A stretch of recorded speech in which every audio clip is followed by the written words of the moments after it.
Vamos lá, meus amigos, minhas amigas, estamos aqui novamente para falar do nosso querido direito penal.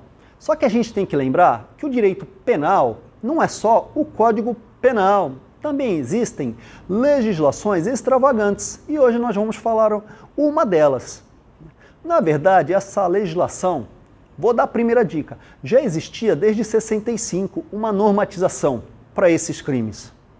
Só que em 2019 entrou em vigência uma nova legislação sobre o mesmo assunto. Então, em 65 existia a lei, foi criada a lei 4.898 e em 2019 foi criada a lei 13.869 de 2019. Então, nós vamos falar sobre essa legislação que no início causou um desespero, uma celeuma. Os funcionários públicos falavam, agora eu não posso mais trabalhar, não posso mais fazer nada, tudo eu vou responder por essa lei, seja de qualquer área, do poder legislativo, seja do poder judiciário, seja do poder executivo, todos falavam isso aí, não posso mais fazer nada.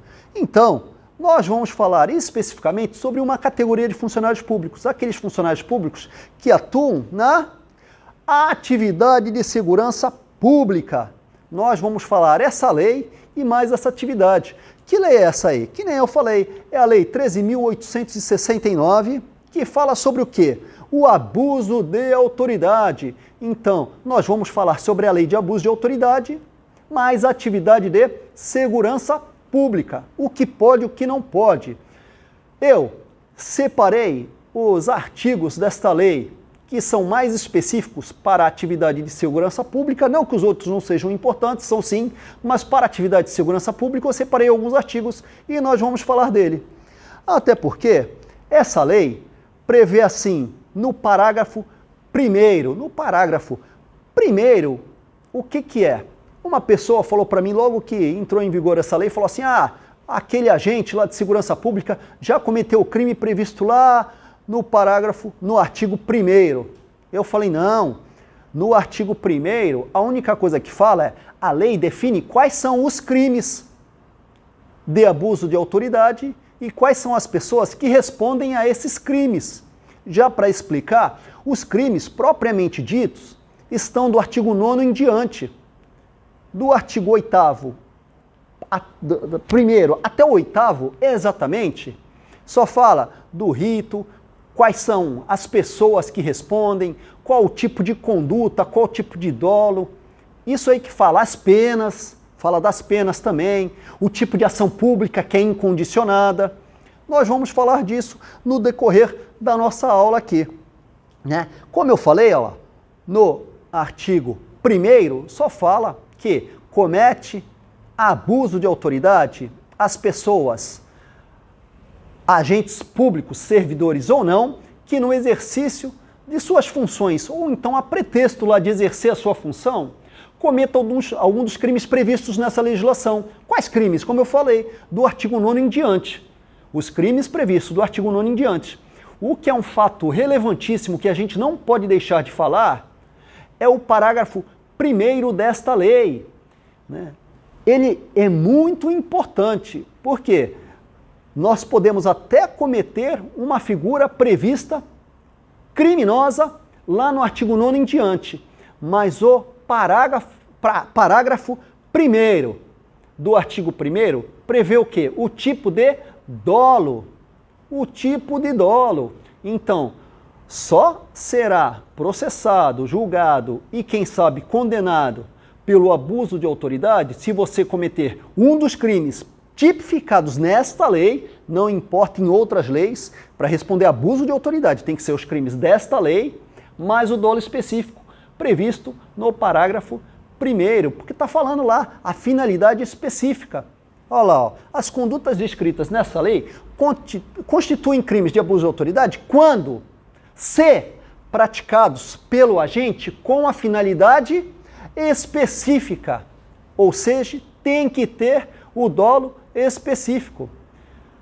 Seja o primeiro, o segundo, o terceiro ou o quarto, dolo específico. Seja qualquer um deles, mas tem que ter o dolo específico mais o tipo penal incriminador previsto nessa lei. Vamos ver quais são esses dolos específicos? Vamos para o próximo slide. Está lá, ó. Artigo 1º, parágrafo 1º, a finalidade específica. Quais são?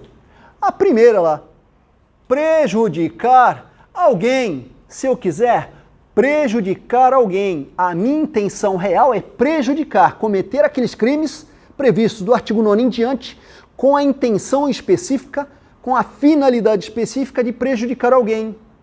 Tranquilo até aqui? Ou para beneficiar a si mesmo ou a terceiro. Vamos fazer aparecer lá para você gravar. Olha lá, ó. Para beneficiar a si mesmo ou a terceiro. Ou ainda, por mero capricho. Tá lá, ó, por capricho. Tá lá, agora tá ali, ó, capricho. Por simples vontade, por desejo. Eu quero e pronto. Ou também ainda por satisfação pessoal, agrado, prazer e gosto. Então, tem que ter a figura incriminadora prevista no artigo 9º em diante, mais esse dolo específico. Então, já vamos colocar lá o verdinho lá para você ficar tranquilo. Não existe essa figura incriminadora se tiver o tipo penal, mas não tiver o dolo. Está lá escrito. Então, se for no dolo eventual, assumir o risco de produzir o resultado, é crime de abuso de autoridade? A resposta é não, não é crime, porque não tem a finalidade específica. E na modalidade culposa, então, muito menos. Se não tem no dolo genérico, imagine na modalidade culposa. Só existe crime na modalidade culposa se o tipo penal incriminador falar da culpa da modalidade culposa. Senão, os crimes, em regra, só existem na modalidade dolosa, a não ser que o tipo penal fale, né, da modalidade culposa. Tranquilo até aqui? Até aqui ficou básico, né? Aí, para acalmar ainda mais os agentes públicos, nós vamos falar, tá aqui, ó, parágrafo 1º, que a divergência na interpretação ou na avaliação de provas e fatos lá não configuram crime de abuso de autoridade. Então, se houver um poder discricionário entre decidir faça isso ou faça aquilo, não existe o crime de abuso de autoridade. Aí é um poder discricionário seu, decisão é sua. Então, logicamente que toda decisão, para fazer ou não fazer algo, tem que ser motivada. Mas a decisão é sua, principalmente se couber interpretação, uma divergência na interpretação. Isso principalmente para os juízes, pessoal do judiciário, que às vezes tem decisões, né, e interpretações divergentes. Aí o que acontece? A lei fala que não constitui crime de abuso de autoridade. O artigo 2º, que nem eu falei, continua falando aí quem são os sujeitos ativos do crime de abuso de autoridade, são qualquer agente público, servidores ou não, militares, civis, qualquer um. O grande problema é que a pessoa que não é funcionário público pode responder pelo crime de abuso de autoridade? A resposta é sim. Todo crime cometido por funcionário público pode sim ser cometido por alguém que não é funcionário público, desde que se encaixe lá no artigo 30 do Código Penal, na parte geral do Código Penal, que fala lá, ó, não se comunicam as circunstâncias e condições de caráter pessoal, né, salvo ser elementar do crime. A lei de abuso de autoridade fala no parágrafo 1º essas circunstâncias e essas condições. O agente público, militar ou não, de carreira ou não, todos responderão. Então há essa possibilidade. Tranquilo até aqui? Nós vamos falar antes disso de algo também importante da Constituição. A nossa Constituição da República Federativa do Brasil fala dos direitos e garantias individuais lá no artigo 5º. E lá fala que todos, numa abordagem policial ou na vida normal, no cotidiano, todos têm direito a respeito à sua intimidade, à sua vida privada, à honra, também a integridade física e moral. Então, como eu falei, nós vamos falar da atividade de segurança pública, então falamos especificamente da abordagem policial. Não esqueça, policial, seja policial federal, policial militar, policial civil, todos têm direito ao respeito à sua intimidade, à sua vida privada, à sua honra, à sua integridade física e também integridade moral. Tá lá, olha lá, ninguém será também submetido a tortura nem tratamento desumano ou degradante. Respeitem os limites impostos em lei. Se você tem que prender alguém, prenda, é sua obrigação, é um ato de ofício, não tem discricionariedade para o agente público prender ou não. Você tem que prender, é aquele flagrante obrigatório, não tem opção. Aí não cabe interpretação. Se está numa situação de flagrante, você tem que prender aquela pessoa, aquele indivíduo que está na situação de flagrante. Então prenda, mas você tem que respeitar a condição de ser humano dela. Tranquilo? E é livre a locomoção em todo o território nacional. O direito de ir, vir e ficar. Se for área pública, pode. Se for área privada, já não. Aí a gente vai falar até de invasão de domicílio e outras coisas mais. Inclusive, está previsto aqui a invasão de domicílio cometida por agente público. Nós vamos falar quando formos falar dos tipos penais incriminadores. Tranquilo? Então a pessoa é livre, tem que ser respeitado os seus direitos. Tranquilo até aqui? Vamos lá. Os artigos mais específicos para você que atua onde? Na atividade de segurança pública. Existem alguns artigos que têm que estar na sua cabeça. Na verdade, não são nem artigos. Existem delimitações e obrigações que vocês têm que cumprir. Exemplo, o policial pode abordar quem ele quer? Não, ele pode abordar quem está em atitude suspeita. Fundada atitude suspeita. Você pode delimitar o direito de ir e vir de alguém? Pode. Você, como eu falei, você deve prender a pessoa que está em flagrante? Sim. Já vamos começar a montar até uma história. O policial, quem a gente mais vê na rua são os policiais militares. Eles viram uma situação de crime. Foram lá e prenderam o indivíduo. Deram voz de prisão para ele. O policial militar já está identificado, já tem o nome dele, olha lá. Esse é um ponto. O policial militar algemou o indivíduo lá?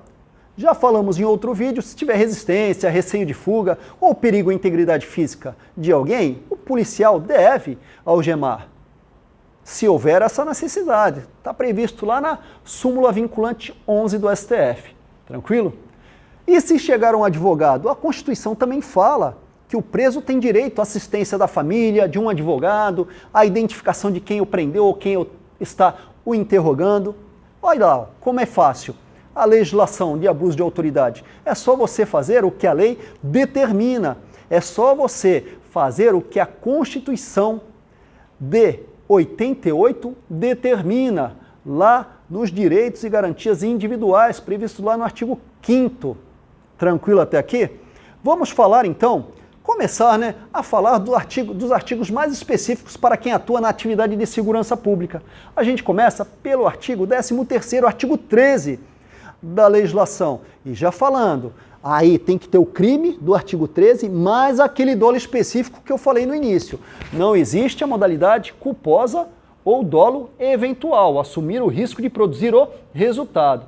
O artigo 13 fala o seguinte, lá, ó, constranger o preso ou detento mediante violência ou grave ameaça ou redução da sua capacidade de resistência. Vamos dar um exemplo aqui. O cara algemado, o indivíduo algemado, não está reduzida a capacidade de resistência dele, está. Então tem que ter isso, mediante lá a violência ou grave ameaça ou a redução da capacidade de resistência do indivíduo a quê? Ainda tem que ter a quê? A exibir ou ter o seu corpo ou parte dele exibido. E exibido a quê? A curiosidade pública. A curiosidade pública. pública. Então, se você prendeu alguém, não fique tirando foto ou expondo aquele indivíduo que você prendeu. Não precisa também se preocupar, você prendeu e está algemando ele, está levando ele, conduzindo o indivíduo lá para a viatura policial, para levar até o distrito, para as providências de polícia judiciária. Você não precisa se preocupar, tá o pessoal da imprensa ou as pessoas tirando foto na rua. O que você não pode é, olha lá, ó, exibir ou ter seu corpo, ou parte dele pelo menos exibido, a curiosidade pública. Você prendeu o indivíduo, colocou o algema e está levando para a viatura, você não está exibindo ninguém, nem está exibindo, muito menos a curiosidade pública. Você está fazendo um ato de ofício. Não precisa se preocupar também, eu falo nas aulas de direito que eu dou, né? O policial não precisa se preocupar em colocar um pano na cabeça do infrator lá. Parece até aqueles avestruz. No começo parecia aqueles avestruz de corrida lá, lembra? O pessoal coloca um saco na cabeça, quando tira o avestruz sai correndo. Não precisa fazer isso. Isso é até constrangedor. O que não pode também é você ficar pegando o cara pelo cabelo, levantando e mostrando para as câmeras e para as pessoas. E isso sim é exibir a curiosidade pública. Agora o ato de você pegar e levar ele para a viatura, senão você vai ficar mais preocupado em esconder o rostinho do indivíduo lá, do que prender ele e preocupar-se com a sua segurança, com a segurança dele e com a segurança de terceiros. Então tome cuidado com isso. Você não pode expor a curiosidade pública. Não pode também submeter ele a uma situação vexatória ou a um constrangimento não autorizado em lei. Porque existe constrangimento autorizado em lei? Existe sim. Só o ato da abordagem já é um constrangimento. Uma pessoa está andando na rua com a sua família ou então sozinho, com seus amigos. Só do policial mandar ele parar, olha lá, já delimitou um direito. Já tirou momentaneamente o direito de ir e vir. Já constrangeu ele, mediante grave ameaça. Você está dando uma ordem, só que é legal. Essa ameaça é legal. Ou você para ou eu te prendo por desobediência.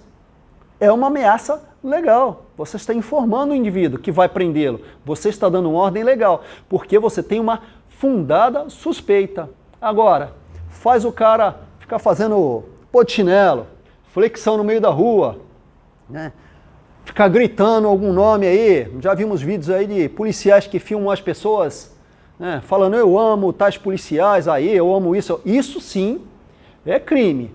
Não faça o cara passar, o preso, o infrator da lei naquele momento lá, uma situação vexatória, nem um constrangimento não autorizado em lei. Ou então, olha lá, produzir prova contra si mesmo ou contra terceiro. Essa prova que você fez ele produzir não vai ser nem válida. Então, para que você vai tentar produzir uma prova inválida? Só para ir por água abaixo todo aquele trabalho que você teve? Ou seja, não valeu de nada. Aquele trabalho todo não valeu de nada. Tranquilo?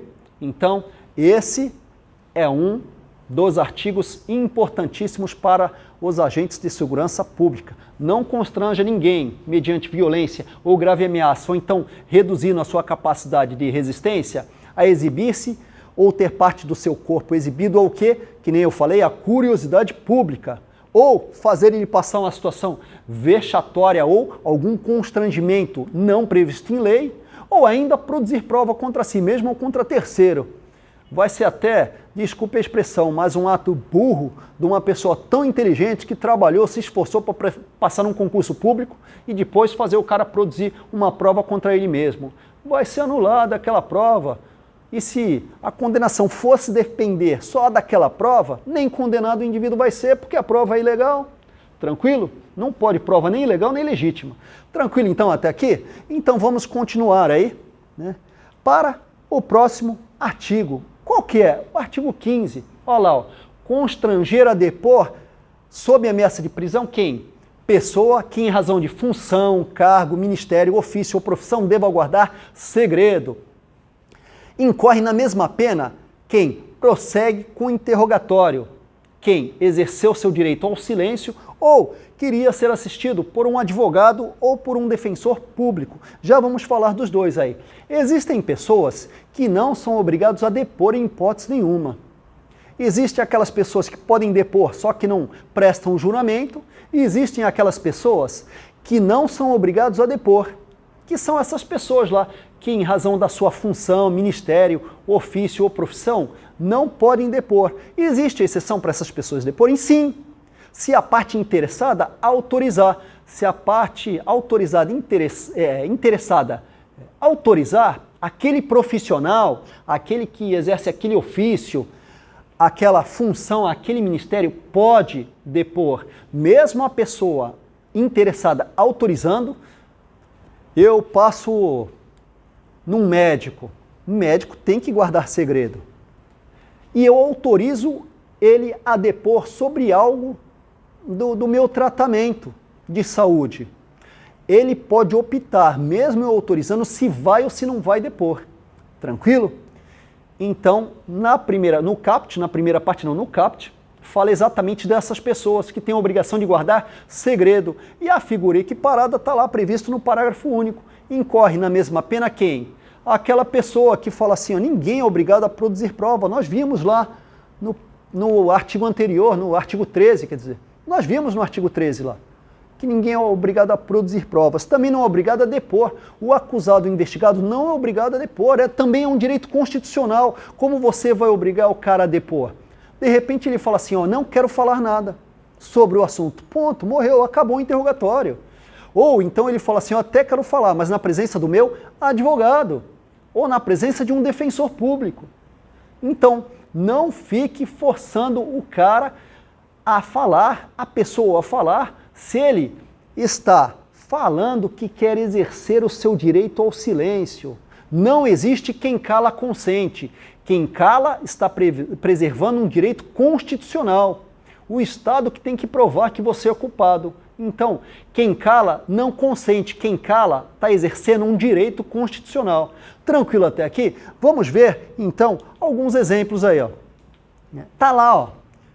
Quem cala é porque está exercendo um direito constitucional, só fala quem quer. A única pessoa que é obrigada a falar, que comete inclusive o crime de falso testemunho, são as testemunhas. Quem é testemunha, literalmente, e desde que não seja aquela testemunha compromissada, que são parentes, esposa, pai, filho, até por questão de lógica, né? Eu não posso forçar o pai a denunciar o filho. Tá? Eles até podem depor, podem até ser convocados, serem intimados a depor, mas algumas pessoas não prestam o compromisso. E algumas outras pessoas, raras exceções, podem prestar o testemunho por escrito, como exemplificar aqui o presidente da República. Isso está previsto lá, tranquilo? Então, ó, quem cala, fala se quiser. Quem? Como nós já falamos lá, ó, pare de me constranger, eu sou profissional da área de saúde, ou exerço aquele ministério, aquele ofício ou aquela profissão. Pare de me constranger a depor, eu tenho que guardar segredo. Se você ficar constrangendo essa pessoa que guardar segredo a depor, você está cometendo crime de abuso de autoridade. Olha lá, ó. Fala lá, ó, no artigo 207 do Código de Processo Penal. E outro, olha lá, eu quero ficar em silêncio. Se a pessoa quer preservar o seu direito constitucional de ficar em silêncio, respeite. Ou então, a pessoa que quer falar, mas quer falar lá onde? Na presença do advogado ou do defensor público. Tranquilo até aqui?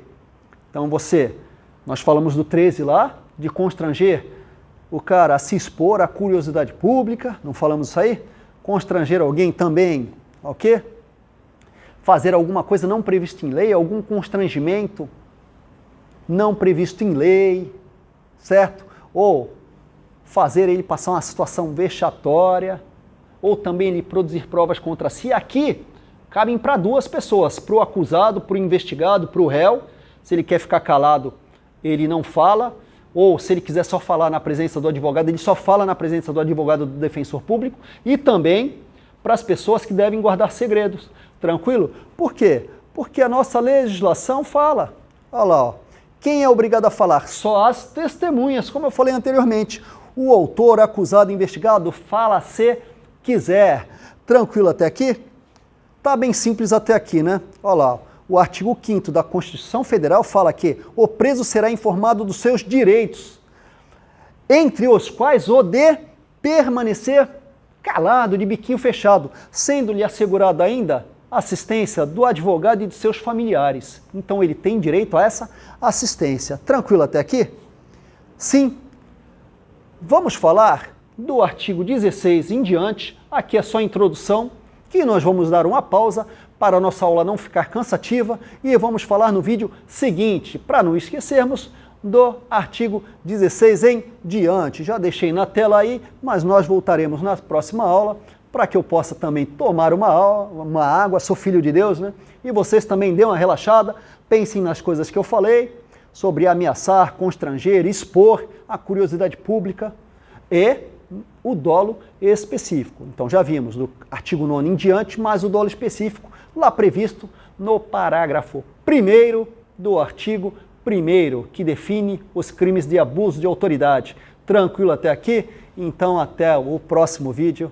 Por enquanto, fiquemos com Deus. Até mais.